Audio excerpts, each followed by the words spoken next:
Olá, tudo bem com vocês? Meu nome é Catiúcia Oliveira e hoje nós vamos falar sobre as Olimpíadas de Tóquio. Era para ter acontecido ano passado, em 2020, mas devido ao agravamento da pandemia de Covid-19, foram adiados para este ano. Optaram dessa forma para ter mais tempo para se adequar a essa nova realidade.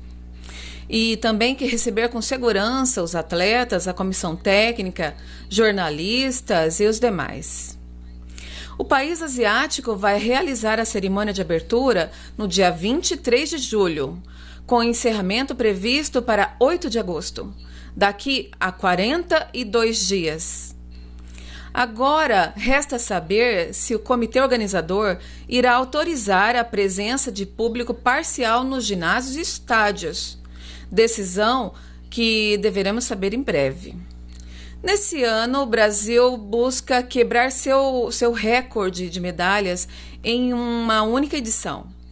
Na Olimpíada de 2016, conseguiu alcançar 7 ouros, 6 pratas e 6 bronzes. Esse ano, Tóquio tem chances de ser palco para um novo feito para a delegação brasileira. Assim como os atletas olímpicos, os paralímpicos brasileiros também estão à espera da confirmação final de que a competição de Tóquio seja realizada, apesar do difícil momento da pandemia de Covid-19.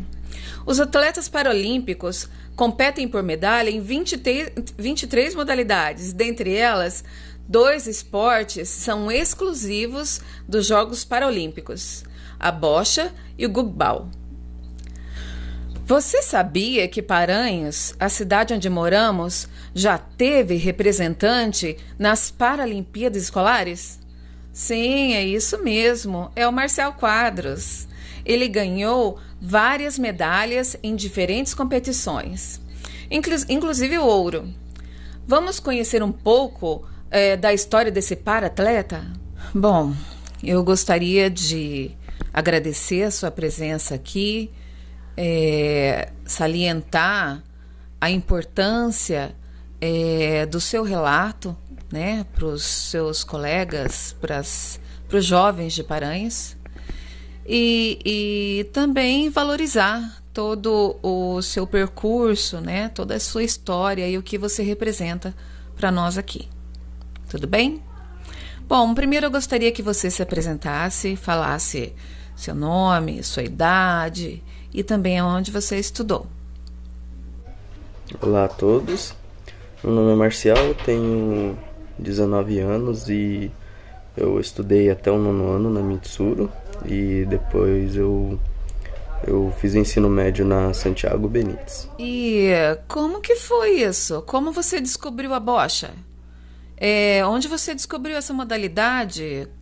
Quando você jogou a primeira vez? Bom, eu descobri a bocha através da PAI, com o professor Harold Tânio. Ele me apresentou o esporte e foi meu treinador por bastante tempo. E depois foi o professor Hildo. A minha primeira competição foi na cidade de Sete Quedas. E a partir daí eu viajei por várias outras cidades. E conta pra nós, com quantos anos que você saiu da cidade para competir? Como que foi esse momento, as cidades que você percorreu? Conta um pouquinho para nós. Bom, a minha primeira competição, que foi lá em Sete Quedas, foi com 11 anos. A partir daí eu comecei a viajar para outras cidades, como Dourados, Campo Grande, São Paulo. Fui também para o Rio Grande do Norte, Natal. Fui também, já passei por Salvador, Minas Gerais, Goiás.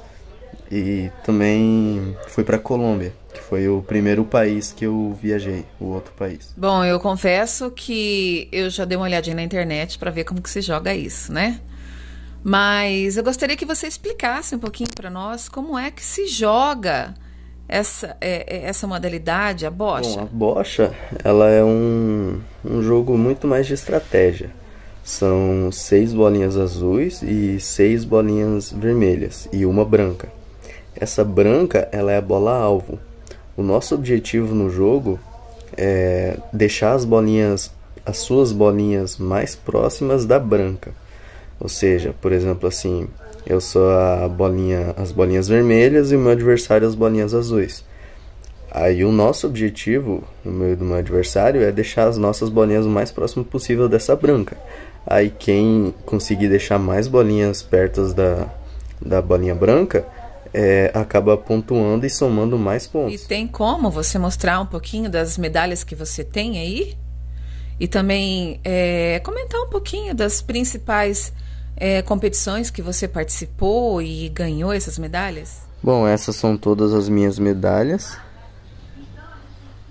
Tenho muitas. Essas aqui são os crachás de certas competições importantes que eu tive.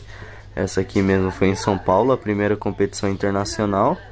E essa aqui foi como atleta oficial já da seleção brasileira, que foi na Colômbia. Aí aqui temos medalhas, essas duas aqui são da mesma competição, só que em anos diferentes, ouro. Essas aqui foi em Amambai, foi por mérito. Eu não tinha ficado entre os colocados, mas foi meio que por mérito. Aí esse aqui foi em...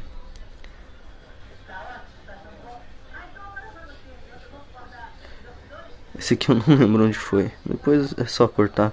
Esse aqui foi uma medalha de segundo lugar. Também foi numa competição tipo dessas aqui, das Paralimpíadas Escolares. Essa aqui também. A maioria é tudo Paralimpíadas Escolares que acontece no Mato Grosso do Sul. Essas duas aqui foram da noite de gala, que foi tipo uma premiação que acontece no final do ano, como melhores do ano de cada estado. Aí eu ganhei essas duas medalhas em 2 anos seguidos, de melhores do ano de Mato Grosso do Sul. Aí teve o Joris, que é adulto e tal, também. E teve essas duas medalhas aqui que eu ganhei em 7 quedas. Essa aqui também é Paralimpíadas Escolares. E esse aqui foi na Colômbia. Esse aqui foi em São Paulo, de jovens. Essas duas da Coca-Cola foi quando a Coca-Cola estava patrocinando os esportes. E essas são as medalhas que eu ganhei conforme a minha carreira. Bom, eu tenho certeza que não deve ter sido muito fácil, né? Você pode relatar para nós um pouquinho das dificuldades que você enfrentou durante a sua jornada como um atleta paralímpico? Bom, no início da minha jornada como para-atleta, a minha maior dificuldade era mais psicológica mesmo. Porque eu pensava, não vou conseguir, cidade pequena, não vou ir longe com isso. Mas é muito pelo contrário. Tudo depende do teu empenho e se você vai se dedicar ou não. Se você se dedicar, você vai longe. Não importa se você é de uma cidade pequena ou não. Porém, eu sempre tive o apoio dos meus pais, de várias pessoas que estenderam a mão para me ajudar, para eu poder viajar tranquilo. E isso ajudou bastante na minha jornada. Mas como eu disse, tudo é questão de empenho. Se você se dedica, se você vai atrás, se você treina, entende? Se você faz tudo isso, as suas chances de sucesso são muito maiores. Marcial, o que aconteceu? Você parou de competir? Conta pra nós, e o que você tá fazendo agora? Eu parei de competir, pois na minha última competição lá na Colômbia, meio que fui barrado por uns classificadores da minha categoria. Que eu tava jogando com uma canadense, a menina lá do Canadá. Eu ganhei dela e tal. Aí ela meio que disse para esses classificadores que eu não tava qualificado para continuar na categoria que eu tava jogando, porque a bocha meio que é um esporte que é, como eu disse, muito mais estratégico, não é tanta força e nem agilidade. Aí, como eu tava com uma agilidade e uma força muito acima da média para essa categoria, então os classificadores acharam injusto eu continuar naquela categoria. Aí eles meio que queriam que eu parasse aquela competição lá no meio, lá na Colômbia. No meio da competição elas queriam que eu parasse já. Porém, a seleção brasileira ela foi atrás, né? E ela conseguiu convencer os classificadores de fazerem uma reunião para ver se eu ia poder continuar naquela competição ou não. Aí foi feita uma reunião com todos os países da América, né, que era a Copa América. Aí eles fizeram uma votação entre todos os países para ver se eu ia poder continuar naquela competição ou não. Aí todos os países da América votaram que eu poderia continuar sim na competição, menos Estados Unidos e Canadá. Só que aí eles chegaram à conclusão de que eu ia poder continuar naquela competição, terminar aquela competição, só que depois daquela competição eu teria que passar por uma reavaliação para ver se eu ia realmente poder continuar nesse esporte ou se eu teria que ir para outro por causa da minha força que eu tinha naquela época, da minha força e da minha agilidade. Que eles tinham julgado que seria um pouco injusto com os outros atletas. Aí com esse ocorrido eu não fui mais atrás do esporte, né? Porque eu estava na época já de fazer o vestibular para poder entrar numa faculdade. E eu queria isso, e pelo tanto que eu treinava todo dia e etc, eu sabia que eu não ia conseguir manter as duas coisas. Até dava, só que eu preferi focar nos estudos, né, na faculdade, para eu poder entrar em uma. E foi isso. Essa foi a minha última competição. Eu ainda tenho a chance de um dia poder voltar. Eu pretendo um dia voltar assim que eu terminar os estudos. E essa foi um pouco da minha história. Mas se você persistir, se você continuar, você vai conseguir ir muito longe. Viu muito como mais é longe. importante persistir, pessoal? Apesar das limitações, Marcial não desistiu. Eu fiz questão de contar essa história para vocês para servir de lição. Muitos não querem estudar, reclamam do trabalho, da vida que tem, da cidade onde mora. Tudo é possível, só depende de você. Lógico que nem tudo são flores. As quedas durante o trajeto irão acontecer. Para se desenvolver e evoluir, é preciso correr riscos e fazer algumas apostas.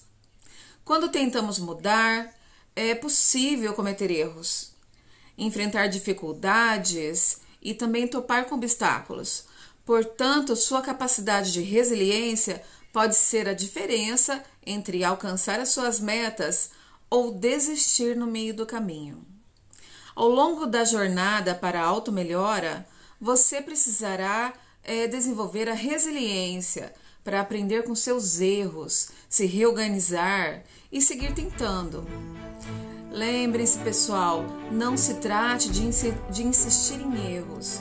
É sobre aprender, adaptar-se e persistir, sem deixar que eventuais fracassos afetem a sua autoestima e organização.